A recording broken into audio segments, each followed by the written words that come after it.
네, 자, 차이나 투자 인사이트 순서입니다. 오늘의 주제는요, 앞서 예고를 해드린 대로 중국의 반도체 ETF에 대한 이야기를 나눠볼까 합니다. 반도체 ETF, 최근에 우리 시장은 반도체가 정말 핫하지 않았습니까? 핫 오브 핫 이슈였는데, 중국도 이에 못지않게 기술 자립을 좀 강조하면서 반도체 종목들의 상승세가 두드러졌거든요. 전반적인 이 중국의 반도체 종목들 흐름부터 체크해보죠. 네. 간단히 짚어드리면 화면을 보시면 이게 중국 증시중 반도체 업종 지수인데요. 네. 올해 1월부터 어제 장 마감까지입니다. 와, 예. 대충 보시면 딱 두 번 급등이 있었습니다. 네. 1월 중순부터 한 3월까지. 요거는 1월 20일에 딥시크가 돌풍처럼 나타나기 때문에 딥시크 잠깐. 나왔을 때. 그리고 3월 초에 전인대가 있잖아요. 그러면 네. 항상 전인대 전후로 이익 실현이 좀 나오거든요. 계절적으로. 그리고 4월 초에는 아시다시피 트럼프발 관세 전쟁 때문에 전 세계 글로벌 증시가 잠깐 출렁했고, 그리고 중요한 거는 4월 이후부터 한 7월까지 3개월 동안 거의 횡보했어요. 그러네요. 네. 요 시기에 중국이 반도체 국산화나 캠브리칸이나 슬슬 이제 부상하기 시작했어요. 네. 하지만 요 시기에는 아직 상반기라서 상반기에 요 국산화를 통한 어떤 실적이나 확실히 나오지 않는 상황이에요. 그리고 엔비디아의 H20 관련 수출 금지했다가 또 허가했다가 중국 쪽에서 필요 없다라고 했다가 조금 복잡한 시기였고, 근데 주가 흐름을 보면 7월 중순부터 국경절 전까지 쫙 2.5개월에 싹 급등했어요. 네. 이 시기에 중국이 미국 트럼프 행정부에서 엔비디아의 저사양의 H20 중국향 수출을 허가했지만 중국 쪽에서는 필요 없다. 그리고 국산화로 가겠다. 네. 그래서 엔비디아만 낮춰진대요. 그리고 요 고점이 딱 국경절 직전인데요. 국경절 이후에 3분기 실적 시즌도 끝났고 이후에 이익 실현이 좀 나오면서 요 시기에 2.5개월 급등하고 나서 PER도 좀 높은 상황이고, 그래서 국경절 이후에는 2주 동안 하락했다가 1주 반등했다가 지난주부터 테크도 좀 더 하락했다가 어제랑 오늘 이틀 연속 조금 반등하고 있는 상황이에요. 이 반도체 업종 지수에는 어떤 종목들이 주로 있나요? 우리가 네. 잘 알고 있는 캠브리칸도 들어있고 하이건 해광도 들어있고 SMIC 홍콩 종목, 이거 중국 증시니까 상해 과창판에도 SMIC 종목이 있잖아요. 네. 그리고 반도체 장비 중에 북방 화창도 있고 우리가 알만한 나우라 같은 종목도 있나요? 지금까지 우리가 자주 다뤘던 이름 될 만한 반도체주는 다 들어 있습니다. 그렇군요. SMIC, 캠브리콘, 하이곤, 나우라, 북방화창 저희가 계속해서 다뤘던 그리고 기가 디바이스나 거의 다 들어있네요. 그러면 정말 중국의 반도체 종목들 흐름을 한 번에 좀 볼 수가 있을 것 같은데, 오늘은 이 중에서도 우리나라에 상장되어 있는 이 중국 반도체 ETF를 가지고 오신 거잖아요.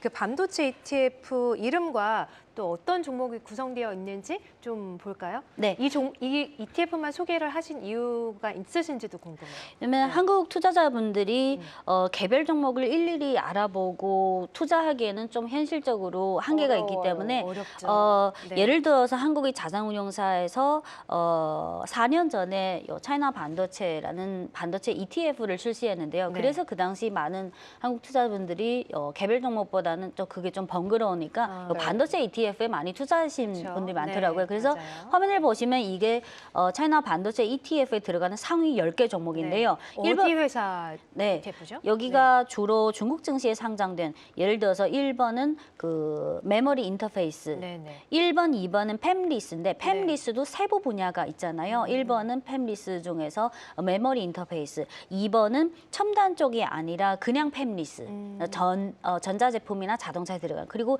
3번은 우리가 잘 아는 파운드리 1위 SMIC, 4번은 중국 국산 반도체 장비 1위 북방화창, 그리고 5번은 북방화창이랑 비슷한 국산 반도체 장비 2위 업체. 그리고 이게 반도체 ETF지만 우리가 올 들어서서는 AI 첨단 칩, 자꾸 그 시장 이슈가 첨단 쪽으로 집중됐잖아요. 하지만 포괄적으로 보면 디스플레이도 사실 반도체 큰 범위에 속하거든요. 그래서 디스플레이 1위 업체 BOE, 한자는 경동방, 그 2위 업체 TCL 과기인데 TCL 과기가 디스플레이 2위가 아니라 TCL 과기의 100% 자회사가 BOE에 의해서 2위 기업이에요. 그리고 7번은 우리가 아는 중국 국산 AI 첨단칩, 캠브리칸, 화웨이는 비상장이니까 어쩔 수 없고요. 그 8번도 2번이랑 비슷한 팹리스 업체고 10번도 비슷한 종목이에요. 그래서 파운드리, 팹리스도 세부 분야별로, 그리고 반도체 장비 그리고 약간 간접적으로 관련된 디스플레이까지 이렇게 다양하게 포함돼요. 그래서 네. 반도체 ETF라고 해서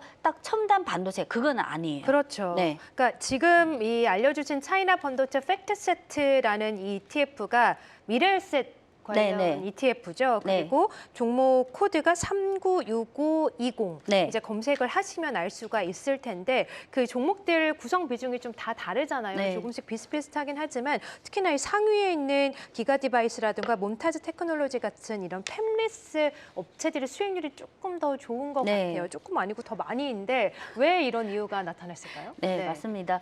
이게 우리가 올해는 AI랑 첨단 칩이 이슈지만 글로벌 전체 반도체 생산량 매출에서 첨단 칩은 아직 20% 미만입니다.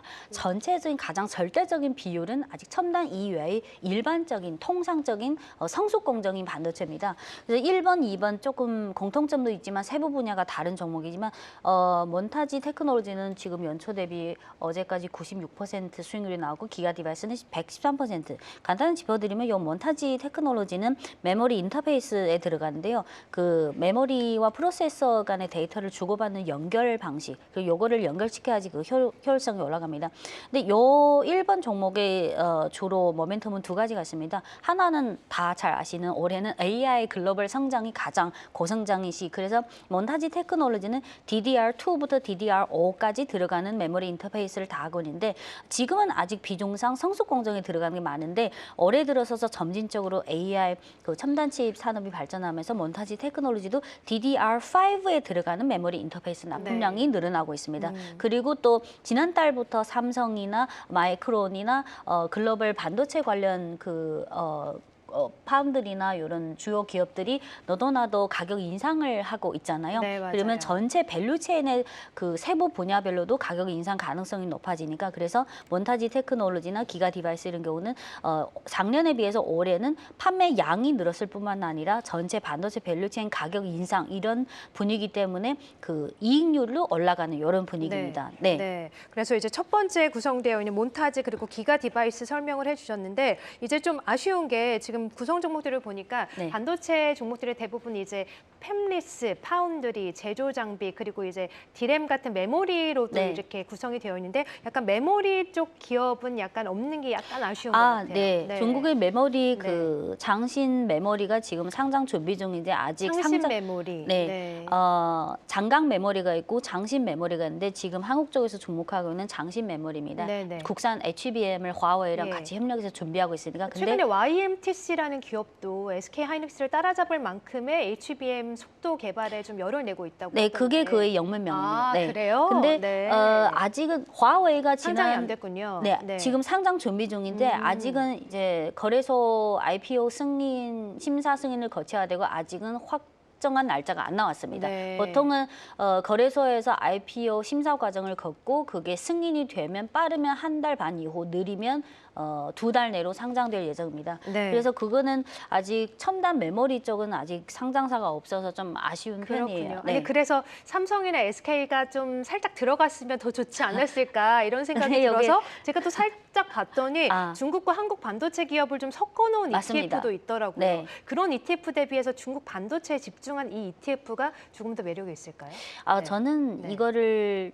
단순히 수평적으로 비교하기에는 왜냐면 한국의 큰 자산운용사에서 다양하게 상품을 출시해야 왜냐면 만약 반도체가 가장 핵심이라고 해서 네. 중국, 한국, 미국의 반도체 핵심 종목을 딱 네. 이론적으로 딱 하나로 묶어놓으면 심플하잖아요. 너무 좋을 것 같은데. 근데 이게 우리 투자자들 입장에서는 네. 심플하고 접근하기 용이하지만 근데 자산운용사는 다양하게 해야 다양한 되니까. 상품을 내세워야지. 네. 네, 그렇군요. 그런 또 의미가 있군요. 네. 또 제가 찾아보니까 그런 한국, 중국 반도체 섞어놓은 ETF도 수익률이 좀 나쁘지 않은 것 같아가지고 한번 여쭤봤고요. 자, 그러면 다시 이 차이나 팩트세트 ETF로 돌아가서 첫 번째 팹리스 업체들 설명해 주셨는데 그 저희가 계속해서 많이 언급을 드렸던 SMIS도 있습니다. SMIS는 뭐 거의 탑픽 종목이시잖아요. 조만간 실적도 발표할 거라고 하던데 어떻게 전망이 나올까요? 있을까요? 네. 네. 그리고 아까 그 네. 2번 종목 기가 디바이스의 특징이 하나 있는데요. 네. 그 장신 메모리가 지금 비상장이잖아요. 네네. 이 장신 메모리가 약간 한국을 모방해서 국산 칩의 성능을 올리고 있는데 맞아요. 이 기가 네. 디바이스 2번 종목이 장신 메모리랑 절대적인 협력 관계입니다. 아, 그래요? 그래서 기가 네. 디바이스에서 옛날에 일반적인 칩에서 이제 슬슬 첨단 칩으로 가야 되는 거 요거를 네. 디자인 설계해서 요거를 다른 회사가 화웨이가 SMIC에 맡기는 것처럼 기가 디바이스는 장신 메모리에 이거를 맡겨요. 아, 그래서 그래요? 둘이 그럼 연관이 좀 있겠네요. 아주 네. 그냥 이 두 회사는 아주 그냥 형제 같은 그런 회사를 그래요? 그리고 이런 협력 예. 관계를 유지하기 위해서 서로 지분 투자를 1%대 하고 있어요. 네네. 그래서 장신 메모리가 아직 비상장이지만 기가 디바이스를 봐도 간접적으로 장신 메모리를 어느 정도 동향을 파악할 수 있습니다. 그리고 그렇군요. 아까 네. SMIC가 SMIC 주가 흐름을 보시면 마찬가지로 아까 그 반도체 업종 지수처럼 국경절 전에 고점 찍었고 고점 대비 지금 한 20% 하락 중인데요. 네. SMIC는 다른 종목은 거의 10월 말까지 다 3분기 실적 공시가 다 나왔습니다. 하지만 SMIC는 특이하게 지금 3분기 실적이 11월 14일에야 나옵니다. 그래서 지금 아직 확인하기 어려운데 근데 1분기, 2분기 실적이 좀 뭐 전년 동기 매출액이 증가했다가 순이익이 감소했다가 좀 안정적인 흐름을 보이지 못했어요. 그래서 지금 다들 시장에서 11월 14일에 나올 SMIC 3분기 실적을 기다리고 있는데 중국 현지 컨센서스는 3분기 매출액 전년 동기 대비 한 6에서 7%대만 증가. 네. 그리고 총 이익률은 한 19%로 컨센서스가 나왔는데 아직은 다른 나라의 파운드리나 그 반도체 주요 업체에 비해서 실적만 봤을 때는 SMIC는 아직은 좀 등락이 있는 불안정적인 상황에 놓여지고 있어요. 네, 그렇군요. 그동안 또 많이 올랐기 때문에 네. 약간의 좀 등락이 보이고 그리고 다른 종목들도 좀 빠르게 살펴보도록 할 텐데 장비주들이 이제 북방 화창과 중미 반도체 설비가 있는데 사실 장비에서 이렇게 수익률이 좀 좋다고 나온 게 약간 의외였던 게 미국이 특히나 반도체 장비 쪽에서 중국을 많이 제재하고 있잖아요. 그럼에도 장비 종목들의 수익률이 괜찮았네요. 네. 이게 한국 투자자분들이 좀 헷갈리기 쉬울 네. 수 있는데요. 4번, 5번은 중국 국산 반도체 장비 맞습니다. 하지만 그 네덜란드의 7나노 노광 장비 그 EUV는 지금 ASML. 수출 금지잖아요. 네. 근데 그거 EUV가 아니라 그 전 단계인 DUV는 중국의 두 개 기업이 비상장인 두 기업이 지금 준비하고 있어요. 네. 그래서 요 4번, 5번 북방 화창은 EUV, DUV 이외의 장비예요. 네. 그래서 북방 화창은 예를 들어서 한 40%가 시각 장비고 중미 반도체 설비는 한 70%대가 시각 장비입니다. 그 외에도 시각 장비 외에 세척 장비, 산화 장비, 뭐 방막 장비 다 있는데요. 근데 요 두 종목이 지금 연초 대비 각각 40%, 60% 올랐는데 기본적으로 아주 최첨단 장비가 아니라 지금 글로벌도 그렇고 중국도 그렇고 전체 반도체 장비든 반도체 칩 수요에서 80%는 성숙 공정 일반적인 칩이에요. 그래서 요 두 종목은 중국의 국산 반도체 국산화라든지 전체적인 반도체 산업의 생산 능력 확장에 따른 안정적인 성장 이런 수혜주라고 보시면 됩니다. 그리고 네. 요 두 개가 아주 첨단 장비는 아니지만 올해 들어서서 조금씩 전체 매출에서 첨단 쪽인 그 비중이 조금씩 늘어나고 있습니다. 네, 그렇군요. 아니 최근에 미국과 이제 중국 간의 이제 반도체를 둘러싼 전쟁이 좀 심화되다 보니까 중국이 계속해서 자립화를 시도하고 있긴 하지만 그럼에도 불구하고 뭐 고급 공정이나 첨단 공정 부분에서 약간 뒤처진다라는 분석이 있는데 계속해서 이런 자립화 속도를 내기 위해서 기술을 계속 발전하고 있는 거군요. 네. 네. 그 두 개 비상장사가 지금 DUV나 EUV 쪽을 지금 국유기업 산하의 기업인데 화웨이랑 협력해서 화웨이 엔지니어들이 상조해서 거기 비상장인 그 두 기업의 엔지니어랑 같이 준비하고 있어서 근데 그 두 기업은 아직은 아무런 상장 관련 그런 소식이 없어요. 제 생각에는 네. 상장할 필요가 없죠. 아, 그래요? 사실 네. 네, 그 그럼 두 뭐, 기업의 네. 과제가 국산 첨단 장비를 만드는 거라서 그렇군요. 괜히- 그런 기업들이 또 상장을 해서 ETF 구성 종목에 또 들어가게 된다면 어떻게 좀 수익률이 나올지 상당히 궁금해지는데 그 마지막으로 여기 좀 수익률 중에 마이너스가 좀 눈에 띄는 게 네. 디스플레이 업체들이에요. 네. 이 부분도 설명을 해주시고 네. 앞으로 좀 중국의 반도체 전망 긍정적으로 하시겠지만 어떻게 보시는지도 알려주세요. 네, 지금 상위 10개 종목 중에 화면을 보시면 6번이랑 9번이 디스플레이입니다. 네. 6번 BOE가 중국 및 글로벌 디스플레이 1위고 9위가 중국에서 2위입니다. 근데 이 두 종목만 연초 대비 수익률이 마이너스예요.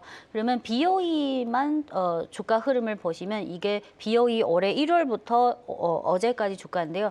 딱 보면 상반기에 거의 확 급락했다가 5월 이후에 조금 올랐지만 아직은 어떤 조금 모멘텀이 애매한 아직 그런 없는 어떤 상황인 박스권에서 것 같아요. 돌파를 못하고 있습니다.